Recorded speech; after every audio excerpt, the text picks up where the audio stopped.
자, 100회 1호 문제입니다. 다음 중 재무제표를 통해서 제공되는 정보에 대한 설명이다. 틀린 것을 물었습니다. 동그라미 1번 보시면은 재무제표는 추정에 의한 측정치를 포함하지 않는다 라고 나와 있습니다. 추정에 의한 측정치를 포함하지 않는다. 재무제표는 특정 기업 실체에 관한 정보를 제공한다. 그리고 화폐 단위로 측정한 정보를 주로 제공해주고, 동그라미 4번에 보시면은 재무제표는 산업 또는 경제 전반에 관한 정보는 제공하지 않는다라고 나와 있어요. 자, 여러분들 재무제표에 측정치가 있을까요, 없을까요? 측정치. 감가상각비도 측정을 해주는 거고 대손충당금도 예상을 하는 거고, 그죠? 그러니까 측정치 포함하는 거죠. 1번 틀렸지. 1번이 틀린 거예요. 그래서 재무제표에는 추정에 의한 측정치를 포함한다. 감가상각비, 그 다음에 대손충당금, 이런 것들이 다 추정에 의한 측정치가 되는 겁니다. 특정 기업 실체에 관한 정보 제공해 주는 거 맞고요. 화폐 단위로 측정된 정보를 주로 제공해 주는 것도 맞습니다. 재무제표를 본다라고 해서 산업 또는 경제 전반에 관한 정보를 우리가 알 수는 없죠. 특정 회사를 보고서 야, 우리나라 경기 좋다, 우리나라 경기 안 좋다, 이런 거 판단할 수 있어요, 없어요? 없단 말이야. 그래서 틀린 것은 1번이에요. 2번, 다음 회계 처리로 인해서 재무제표에 미치는 영향을 바르게 설명한 것을 물었습니다. 자, 비품 700만 원을 소모품 B로 회계 처리하였다라고 나와 있습니다. 자, 원래는 분계가 어떻게 됐었어야 되는 거지? 차변에 비품, 대변에 현금, 이렇게 분계를 했었어야 되는 거죠. 비품은 뭐에 속하는 거지? 자산에 속하는 겁니다. 비품은 자산에 속하는 건데 뭘로 분계를 했다고 나와 있어요? 소모품 B로 분계를 했습니다. 차변에 소모품 B, 대변에 현금, 이렇게 분계를 했다는 얘기예요. 그래서 소모품 B는 비용에 속하는 거죠. 맞아요? 그러면은 자산이, 여기 봐요. 자산을 비용 처리했으니까 자산이 줄어들고 비용은 어떻게 됐을까요? 늘어났겠죠. 맞아요? 비용이 늘어나면 이익은 어떻게 되는 거죠? 감소가 되는 거고요. 이익은 감소가 되는 거고, 마지막이 뭐냐면, 여기 잠깐만요. 마지막에 이런 문제 따질 때 마지막은 자본이에요. 자본까지 가시면 돼요. 자, 여기 봐요. 자산이 줄어들었고 비용이 늘어났죠. 비용이 늘어나면 이익은 어떻게 됩니까? 줄어들어요. 그러면 내 자본도 어떻게 되는 거죠? 줄어드는 거. 여기까지 따지는 거 따질 줄 알면 되는 거야. 자, 수익이랑은 관련이 없습니다. 수익이랑은 관련이 없고요. 자산이 700만 원 과속 예상된다. 2번이 맞는 거죠. 비용은 700만 원 과대액 예상되는 거고, 그치? 순이익은 700만 원 과속 예상돼야 되겠죠. 그래서 이런 문제들이 많이 나오는데 항상 마지막은 이거 자본이야. 여러분, 이익이 줄어들면 자본은 줄어드는 거고, 이익이 늘어나면 자본은 어떻게 될까요? 늘어난다 라고 생각을 해주시면 됩니다. 자, 3번 문제를 보시면 다음은 상무물산의 일기 재고자산에 관련된 내용이다. 선의선출법에 의한 기말 재고금액은 얼마인가라고 물었습니다. 자, 우리 선의선출법은 뭐지? 먼저 들어온 게 먼저 나가는 거예요. 선의선출법, 자, 1월 23일에 매입한 게 1월 23일에 매입한 게 몇 개 있어요? 3,000개에 300원이 있습니다. 3,000개에 300원이 있어요. 1월 23일에 매입한 게 3,000개에 300원이 있고요. 4월 30날은 매출을 했네. 그쵸? 4월 30날은 매출을 했어요. 매출을. 몇 개 매출했다고 나와있지? 500개를 매출했으니까 잠깐만요. 뭐 선의선출법의 의미가 없지. 하나밖에 없는데, 그치? 자, 여기에서 500개가 판매가 된 거예요. 500개가 판매가 되면 여기에서 남은 재고가 몇 개가 남아있는 거지? 2,500개, 300원 이렇게 남아있는 상태입니다. 이걸 참고를 하고 놓고 이렇게 보시면 돼요. 그래서 3,000개에서 500개가 판매가 됐으니까는 2,500개가 남아있으면 되고요. 또 몇 개가 매출했어요? 1,500개가 매출됐죠? 여기서 또 팔이 늘린 거잖아. 이 재고에서, 그치? 요거밖에 없었지, 물건이, 그치? 여기에서 1,500개가 또 판매가 됐어요. 그 여기에서 또 남은 재고가 몇 개가 되는 거지? 1000개가 되는 거죠. 300원. 이렇게 재고가 남아 있습니다. 1000개에 300원이 남아 있고요. 그 다음에 매입이 몇 개예요? 2000개 매입했어요. 요 재고가 있는 상태에서 매입을 몇 개 했느냐면 2000개에 400원 했습니다. 2000개에 400원을 매입을 했어요. 2000개에 400원. 자, 마지막에 또 매출을 몇 개 했다고 나와 있어요? 500개 했다고 나와 있죠. 자, 선의선출법이니까 위에서 나가요? 아래에서 나가요?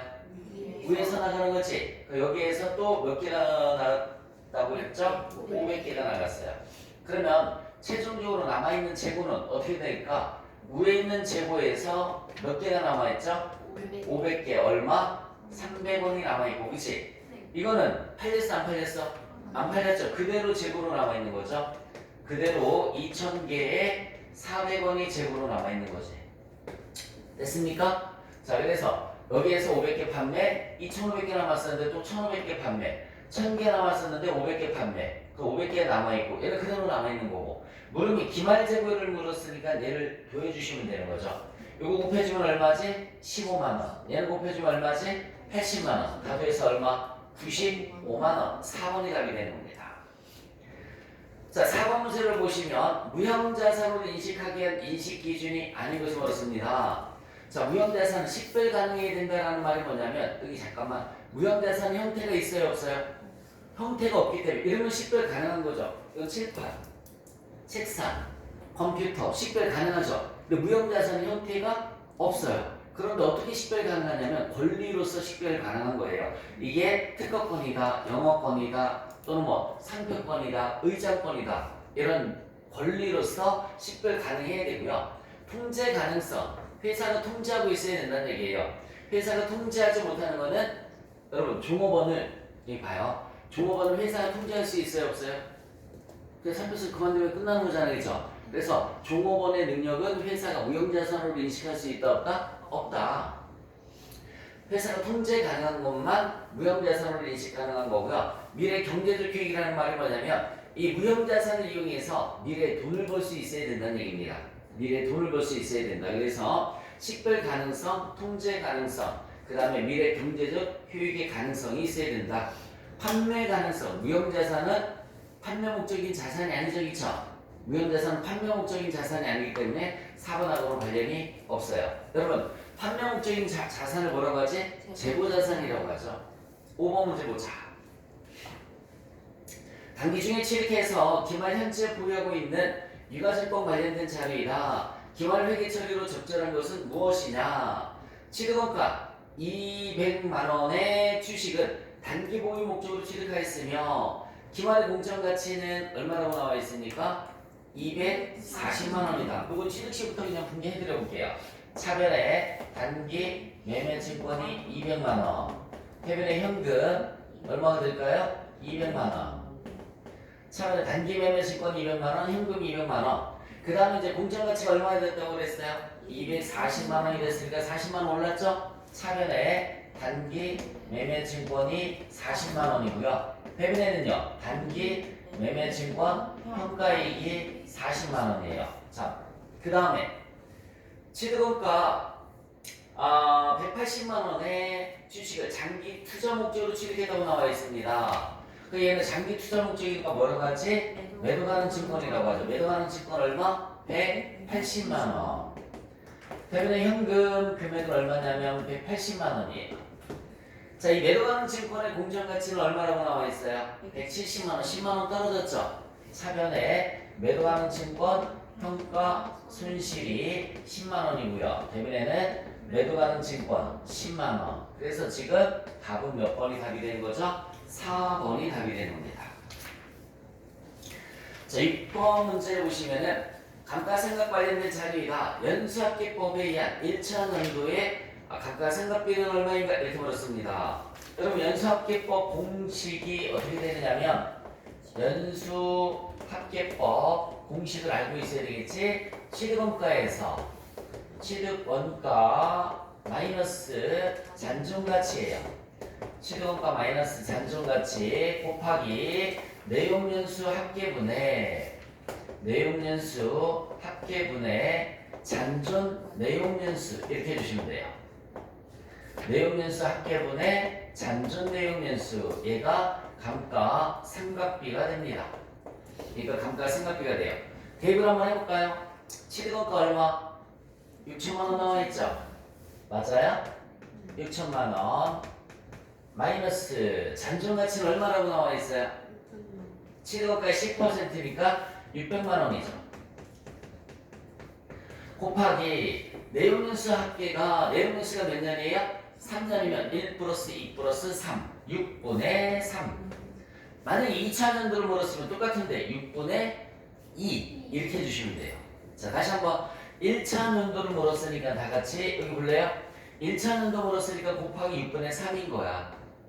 3년이니까 3 알겠죠? 2차 연도를 물었으면 곱하기 6분의 얼마? 2 그렇게 해주시면 되는 거라고요. 이거 계산하면 얼마 나와요 그러면? 2,700만 원. 감가상각비는 2,700만 원. 답은 4번이 답이 되겠네요. 자, 7번 문제를 보시면 다음 주 유형자산에 대한 특징이 아닌 것을 물었습니다. 자, 유형자산은 물리적 형태가 있는 자산 맞죠? 물리적 형태가 있는 자산을 우리가 유형자산이란 말 쓰고요. 판매 목적으로 취득한 자산은 아니죠. 판매 목적은 뭐라고 그랬죠? 재고자산. 2번이 틀렸습니다. 비화폐성 자산이다. 여러분 화폐성 비율 화폐성은 뭐냐면 잠깐만 현금 예금 화폐성이죠. 외상매 지금도 돈 받으면은 화폐가 되는 거죠. 그럼 외상매 지금도 뭐예요? 화폐성이죠. 대여금도 돈을 받을 수 있는 거죠, 그렇죠? 화폐성이에요. 근데 건물이나 비품이나 이런 유형자산, 무형자산 이런 것들은 비화폐성 자산이란 말 쓰는 거예요. 그래서 그냥 쉽게 얘기해서 현금과 채권은 화폐성이란 말 쓰는 거야. 현금과 채권 이거를 화폐성, 나머지는 비화폐성이란 말 씁니다. 여러 회계 기간에 걸쳐 경제적 효익을 제공해주는 자산이다. 맞죠? 감가상각 하는 거잖아. 그래서 이제 유형자산 뭐 비품은 5년간, 차량방도 5년간, 기회장치는 8년간 이런 식으로 해서 감가상각을 하는 이유가 여러 회계 기간에 걸쳐 경제적 효익을 제공해주기 때문이다 라고 알아두시면 됩니다. 특징이 하는 것은 3번 매출원가를 구하시오 라고 나와있어요. 8번 문제 보시면 매출원가를 구하는 공식이 2번인데 3번이 2번 7번의 답은 2번 판매를 목적으로 하는 거는 재고자산이라고 그랬어요. 자 8번의 매출원가 공식은 기초상품 플러스 순매입액 마이너스 기말상품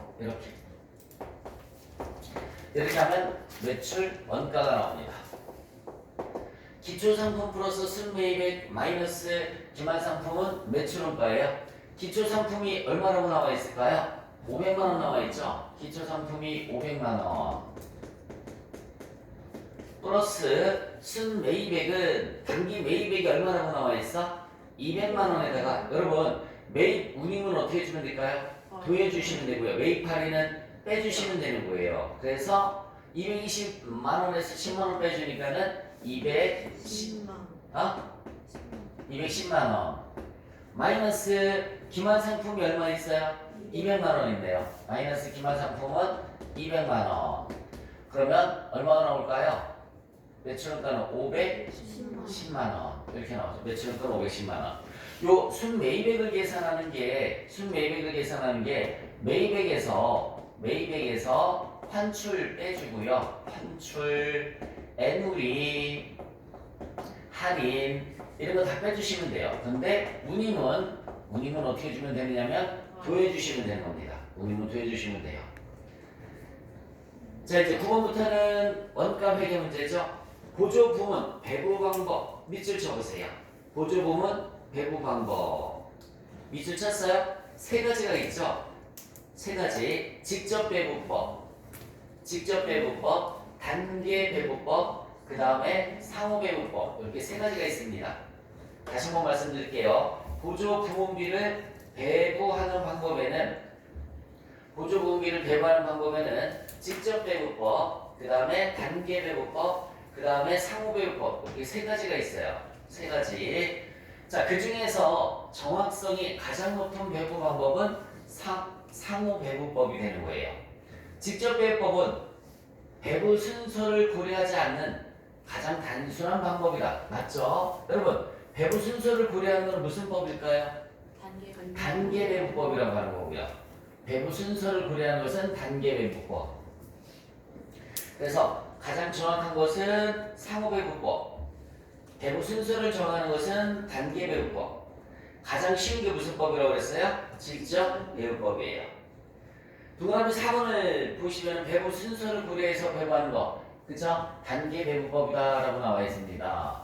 자, 회사 순이익에는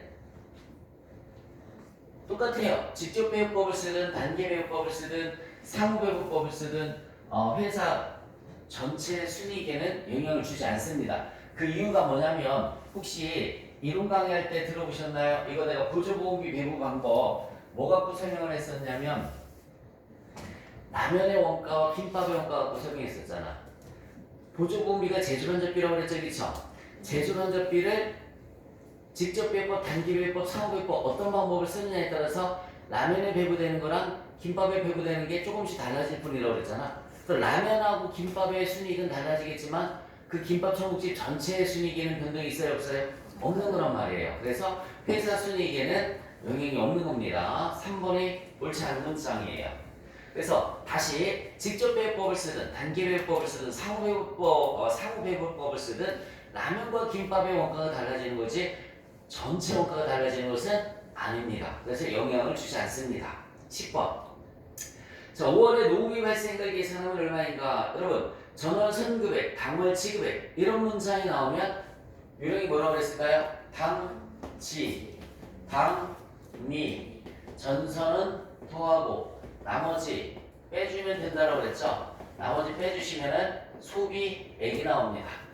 당지, 당미, 전선은 더하고 나머지 빼주시면 돼요.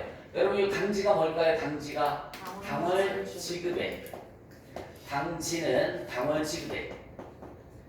당미는 뭘까요? 당미는 당월 미 지급액.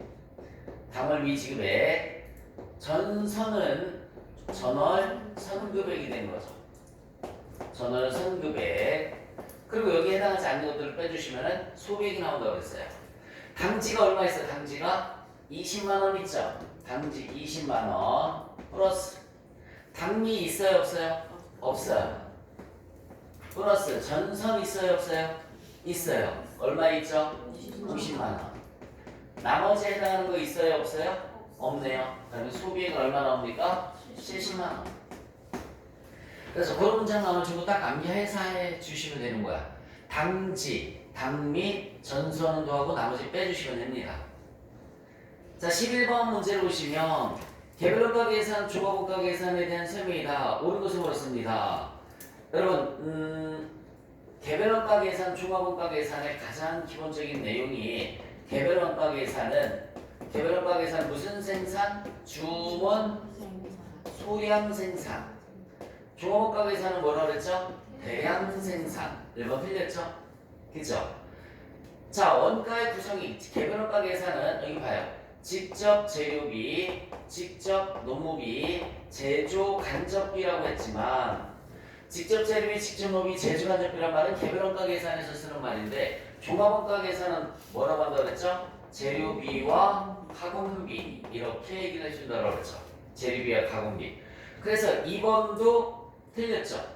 종합원가 계산은 재료비, 가공비라고 그랬잖아요. 이제 직접 재료비, 직접 노무비가 아니라 자, 동그라미 3번 개별원가 계산은 종합원가 계산에 비해서 정확한 원가 계산이 가능하다. 맞죠? 여러분 개별원가 계산은 말 그대로 개별적으로 원가 계산하는 거니까 종합원가 계산보다 더 정확하게 원가 계산을 할 수가 있습니다. 그리고 얘네는 조금 더 이제 여기 봐요. 얘네는 작업 원가표 다른 말로 제조 지시서라는 표현이 나오고요. 여기에서는 이제 공정별로 원가 관리를 합니다. 공정별로 원가 관리를 하는 거예요. 그 다음에 얘네는 개별원가 계산이니까 조선업 이런 데서 쓰는 거고 얘네는 대량 생산이니까는 우리가 편의점이나 마트에 가서 언제든지 구매할 수 있는 대량 생산하는 제과업 이런 것들이고요.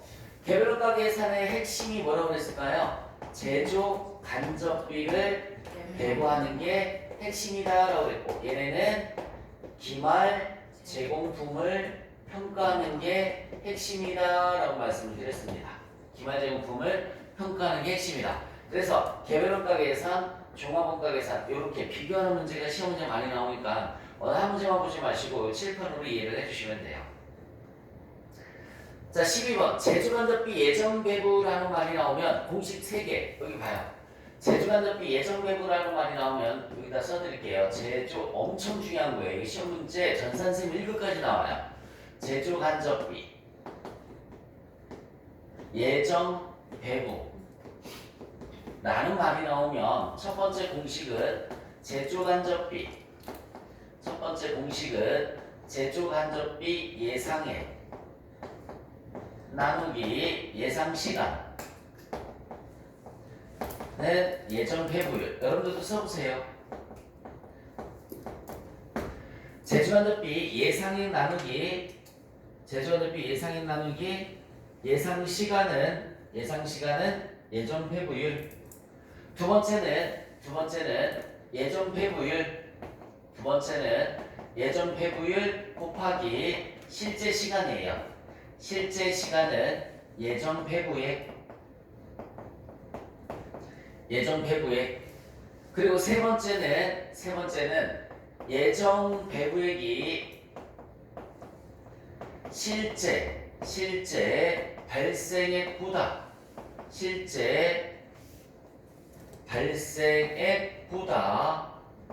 크면 과대배부,